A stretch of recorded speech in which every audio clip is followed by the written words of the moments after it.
Harry's list of demands? So we've got 3 things on this wish list, supposedly, that would precipitate a possible reunion with King Charles. The first thing would be a reinstatement of... What unfolded behind the gilded gates of Buckingham Palace this week is something far more significant, far more permanent, and far more damaging. This is a story of a final door slamming shut. The story of a king drawing a line in the sand that his son can no longer cross. The story of a prince who believed he could have it all, the freedom of a private life and the privileges of a royal one, only to be met with the coldest, hardest reality check of his life. Welcome, everyone. If you've been following the saga of the Duke and Duchess of Sussex, you know that every chapter seems to top the last in sheer drama. But this is different. This isn't about interviews or book deals. This is about access. This is about legacy. And most crucially, this is about 2 children, Archie and Lilibet, who find themselves at the center of a global firestorm they did not ask for. The mood around Buckingham Palace became deeply uncomfortable, thick with a tension you could almost touch, when Prince Harry's most recent trip back to the UK was made public. This wasn't a visit met with excitement or happy anticipation. Instead, a cloud of intense speculation descended upon London. The reason? Harry wasn't traveling alone. Almost immediately, news reports and insider leaks began to suggest that this time he was bringing reinforcements. He was bringing the children. Archie and Lilibet, 2 children whose very connection to the royal family has been the subject of endless discussion, debate, and, for some, doubt. And then came the bombshell. The request. It's reported that Harry, perhaps buoyed by a sense of familial entitlement or misreading of the post-coronation atmosphere, intended to bring his children inside the hallowed halls of Buckingham Palace itself. Not for a quiet family tea, but for a meeting, a presentation, an introduction to the institution he had so publicly renounced. He wanted them to meet the king, their grandfather, and the rest of the royal family on official turf, on what he perhaps still considered, in some way, his turf. But instead of the warm, welcoming family gathering he might have envisioned, Harry was met with something else entirely, a firm, unyielding, and unequivocal rejection. King Charles III, we are told, refused the request completely. Not a maybe, not a we'll see, not a negotiation. A flat, royal no. This decision, delivered from the highest office in the land, has done more than just ruin a planned visit. It has fundamentally shaken what little remained of Harry's confidence in his already precarious, weakening position within the ancient structure of the royal family. Let's be perfectly clear. This was not simply a father telling his son he couldn't bring the grandkids over for a visit. This was a monarch of the United Kingdom showing the Duke of Sussex, in the clearest terms possible, that he no longer holds any influence, any special pass, any control within the walls of that institution. Harry may have thought this could be a touching, emotional family moment, a bridge over the troubled waters of the last few years. But Buckingham Palace is not a therapy center. It does not make decisions based on emotions, on heartstrings, or on private appeals. It operates on centuries of unbreakable rules, strict procedures, and an unassailable structure. By attempting to bypass these strict protocols, by trying to stage manage a royal moment on his own terms, Prince Harry once again demonstrated profound and puzzling misunderstanding of the very monarchy he was born into and then chose to leave. King Charles's rejection, from this perspective, wasn't mean-spirited. It wasn't petty. It was constitutional. It was him acting not as a grandfather, but as a sovereign, upholding the proper authority and the unchangeable protocols of the crown. It was a necessary act of preservation for the institution itself. But there's a second, more personal layer to this. Harry's request, in its very nature, revealed a breathtaking level of pride and self-importance. Think about the sheer audacity of it. Did he truly believe that the king would, or even could, simply change the rules of royal engagement just for him? This is the same Harry who, let's recount, voluntarily left his royal duties behind. This is the same Harry who then went on to generate millions of dollars in revenue by trading on his royal connections through lucrative deals with Netflix and Spotify.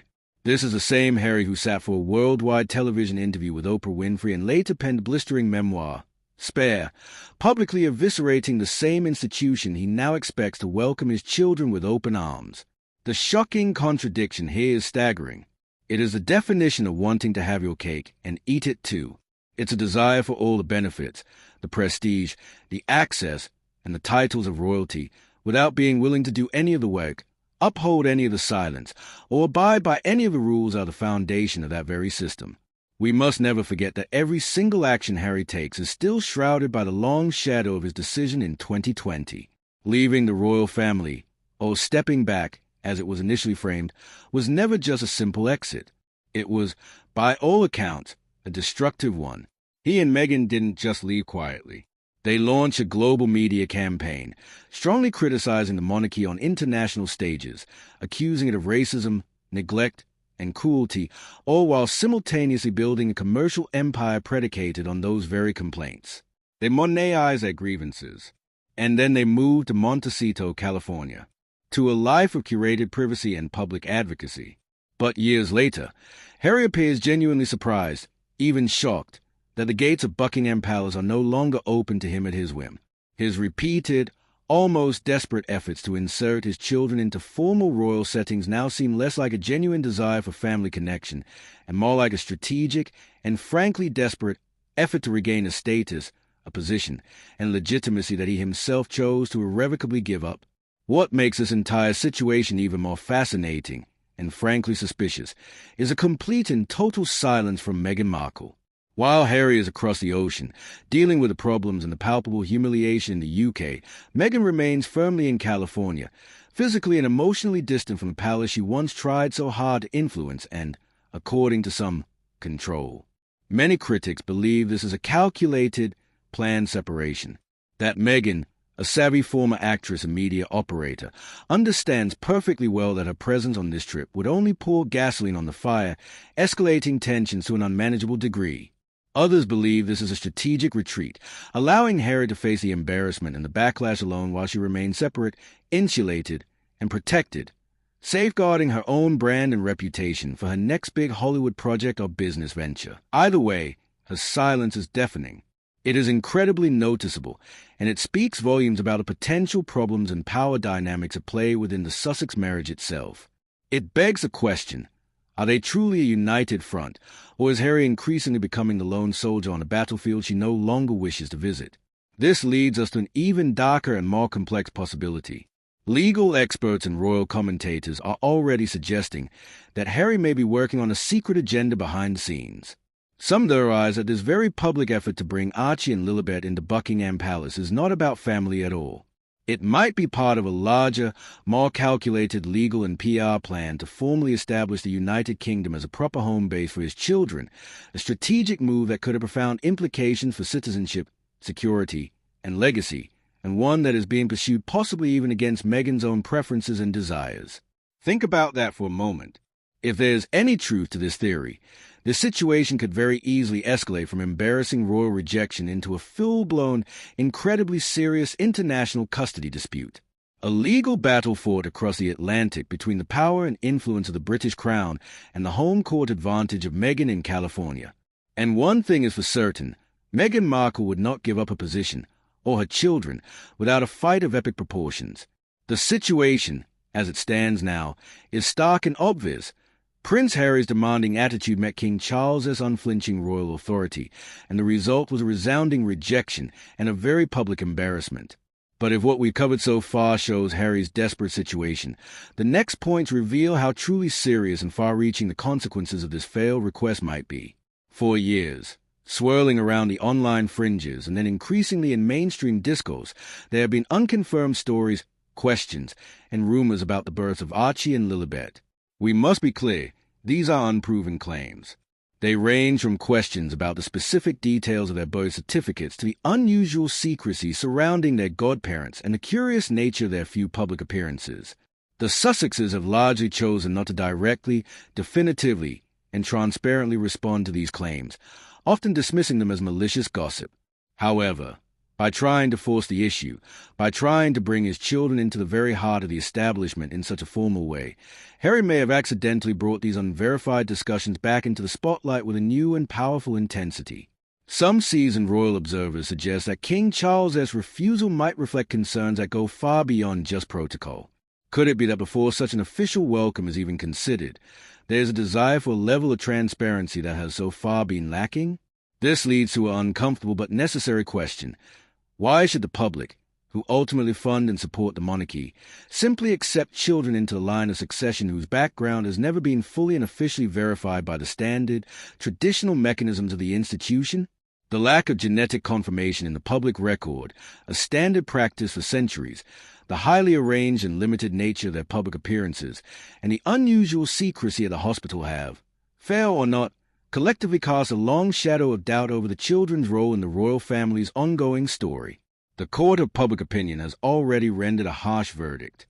Harry, who was once celebrated as a people's prince, the relatable royal, is now widely seen as a laughingstock, a figure of pity and ridicule. UK newspapers publish dramatic, brutal headlines such as "The Duke Denied" and "Charles Rejects Harry's Children." But the online platforms, the social media forums, have been even more severe. Countless users are mocking Harry. Memes are spreading like wildfire, portraying him as a petulant child trying to break back into a party he himself burned down. This embarrassment is not private. It is playing out on a global stage, in real time, and the damage to his reputation is, I believe, irreversible. Harry had intended for this visit to be all about his children's legacy, about securing their place in history. Instead, through a catastrophic miscalculation, he has turned the situation into a story of his own collapse, his own irrelevance. Perhaps the most surprising and telling aspect of this entire painful episode is not Harry's actions, but the royal family's complete and unified lack of response to his plight. Queen Camilla, Prince William, and Princess Catherine did not lift a finger to help. They did not publicly or, as far as we know, privately intervene. There were no leaks of sympathy, no statement of support for Harry's position. In reality, palace insiders indicate the family is more unified than ever before in solidly supporting King Charles's difficult choice. For Harry, this results in something worse than anger. It results in complete and total alienation. He is alone. For the monarchy as a whole, it sends a powerful, unmistakable message to the world. The chaos, the drama, and the constant disorder caused by the Sussexes will no longer be tolerated, facilitated, or entertained. The institution is holding its ground. It is protecting itself. And do not, for 1 second, misinterpret Meghan's lack of public comment as a sign of surrender. Media and crisis management experts widely anticipate that she will weaponize this very refusal. She will use it as leverage, as content, as a central pillar of grievance in upcoming media appearances, in future Netflix documentary content, or possibly even in legal actions. Meghan has a long and documented history of skillfully crafting a narrative where she is the victim of mistreatment and coldness. This rejection is a gift for that narrative. It can be framed as clear, undeniable evidence of the royal family's ongoing harshness and exclusion. However, this approach now carries a significant and growing risk. The public's patience, on both sides of the Atlantic, with the Sussexes' endless grievances is wearing dangerously thin. The well of sympathy is running dry. If she focuses too heavily on this story, if she tries to play the victim card once again, it may have the opposite effect than intended, solidifying her public image as calculating and perpetually aggrieved instead of generating the sympathy she seeks. This refusal from the king represents a major historical shift. It is a watershed moment. Harry is now truly stuck, trapped between two worlds, two cultures. He is no longer truly welcome in the UK, and in the US, he lacks any significant cultural relevance beyond being a topic of reality show drama. His book sales have declined. His Netflix agreements appear unstable and lacking in direction, and any message from his charitable work is completely drowned out by the ongoing, deafening noise of his personal disputes. Since his final, desperate appeal to include his children in the official fabric of royal life was so decisively rejected, his last, best effort to restore his status within the monarchy has failed spectacularly. This leaves us with one crucial, haunting uncertainty. What happens now? Will he finally acknowledge his reduced position in the world, make a life truly independent of the crown, and seek peace? Or will he, lost and angry, fall into even greater despair and, tragically, pull his family down with him? King Charles's rejection wasn't just about two children visiting a palace. It was about drawing a final, UN-crossable line in the sand. A line Harry can no longer charm, complain, or negotiate his way across. For all his anger, for all his alleged schemes, and for all his attempts to rewrite history, Prince Harry remains what he chose to be in 2020, an outsider, a supplicant at the gate. And as the cameras fade on this latest humiliation, one truth echoes louder than ever before. Harry didn't just walk away from the monarchy. He burned the bridge behind him, poured gasoline on the ashes, and then seemed astonished that he couldn't simply walk back. And now, as the gates of Buckingham Palace stay firmly, symbolically shut, he's being forced to confront the brutal, unchangeable truth. Once you willingly destroy your place in history, there's no going back. The palace, and history itself, moves on without you. Now, I've been laying out the case, analyzing the facts and profound implications of this rejection. But this isn't just my show, it's our community's conversation. This is where I need you to get involved. We are at a major turning point in this story, and your voice matters. So, let's get a real-time pulse on what you, the audience, thinks about all of this. Was King Charles right to reject Harry's request? Is Harry's motivation for his children about family or about status? Will Meghan now weaponize this rejection in her next project? I want you to share your answers in the comment section down below. Go down there right now, drop your thoughts, and let's get a massive discussion going. I will be reading through hundreds of your comments later today, and I might even feature the most insightful ones in a follow-up video. But to make sure you don't miss that follow-up, to make sure your voice is heard, you need to be subscribed. If you're not already subscribed to this channel, now is the time. Hit that subscribe button and ring the notification bell because this story is moving fast, and we are going to be covering every single development right here. Now, let's get back to the most important question of all. So, let's step back and ask a question that everyone watching right now should be asking themselves. Where does Prince Harry possibly go from here? He flew into Britain with what appears to be a breathtaking sense of entitlement, thinking he could just walk Archie and Lilibet straight through the gates of Buckingham Palace as if it were 2018. As if the last 5 years of scorched earth criticism never happened. As if King Charles, the monarch, would simply bend to the demands of Harry, the son. Instead, he got a brutal and perhaps necessary reality check. Denied, rejected, humiliated in the very country where he once claimed to be the people's prince. And let's be direct, this isn't just about royal protocol or wounded pride. This situation challenges Harry's very trustworthiness as a parent, as a partner, and as someone who constantly says he is advocating for his children's well-being and privacy. We have to ask the tough question, if he genuinely desired secure, stable, and private life for Archie and Lilibet, would he have involved them in this exact kind of chaotic, self-generated publicity storm? Would he be using them as pawns in a failed PR campaign to regain royal favor? Or is his primary motivation actually an intense, unresolved fixation on regaining the prestige, the influence, and the title he so willingly gave up? This leads us to the central question of this entire mess. Was King Charles correct, wise, and justified to firmly reject Harry's appeal? Or was it excessively severe, even cruel, to refuse two innocent children, his own grandchildren, any formal connection to their heritage in the royal family? Please, I want to know what you think. Share your detailed opinion in the comment section below. I am genuinely interested to learn the public's real perspective on this deep-seated disagreement. However, there is a more significant, more tragic problem at the heart of all this. Harry is now trapped, a man without a clear country to belong to. His personal brand is failing in the United States, and his relatives in Britain have effectively severed ties with him. And caught in the middle of this crossfire are two young, innocent children, Archie and Lilibet, whose lives remain shrouded in privacy yet are the subject of very public doubt. There are ongoing questions about their legitimacy, their role in the monarchy's story, and the clear, undeniable fact that the royal family itself, as an institution, has no plans to include them. Consider the long-term psychological impact on these two kids if they are raised in an environment where they are constantly told they are princes and princesses by their parents, yet are formally treated as outsiders by the very institution that defines that status. Will they grow up to resent the royal family for shutting them out? Or will they, upon adulthood, hold their parents responsible for the series of decisions that cost them their royal connections, their heritage, and their place in history?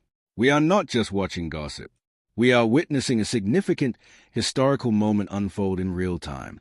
It involves a son in deep conflict with his father, a king focused on safeguarding the institution of the monarchy above all else, and a personal, private disagreement that has exploded into an international public spectacle. The resulting damage is becoming more severe with each passing day. Now, this is where you come in. This story is driven by public opinion. I want to know what you think, but I also want to see what the majority believes. Oh, if you believe Harry's actions have been unacceptable, that he is reaping what he sowed, then I want you to click the like button on this video right now. Let's see how many people agree with that. Oh, if you support King Charles's decision, if you believe he acted correctly to protect the monarchy, then do this. Click that subscribe button and turn on notifications. We have much more deep dive analysis coming on this ongoing situation. Oh, if you believe, as I do, that Meghan Markle will absolutely use this rejection as a central material for her next public narrative of grievance, probably in a Netflix documentary or a new interview, then I want you to share this video. Share it everywhere. Share it on Twitter, on Facebook, on Reddit. Help others understand the full context of what led to this moment, so they can see the whole picture when that next chapter inevitably drops. This is more than just family tension. This is a conflict over heritage, over self-perception, and over how history will record these events. With Harry's access to Buckingham Palace effectively ended for good, it is now evident that the monarchy will move forward without his involvement. The story of the crown continues. His chapter, it seems, is finally closed. Do not hesitate to join the conversation. This is a live issue. Share your views below. Be detailed. Was the king's refusal the correct choice? Should Archie and Lilibet have a future role within the royal household? Or has Harry permanently severed his ties to his heritage? I will be reading all your responses because this discussion is ongoing. And trust me, the next development in this story promises to be even more dramatic. I'll be here to break it all down. Until then, like, subscribe, share, and comment. Let me know what you think.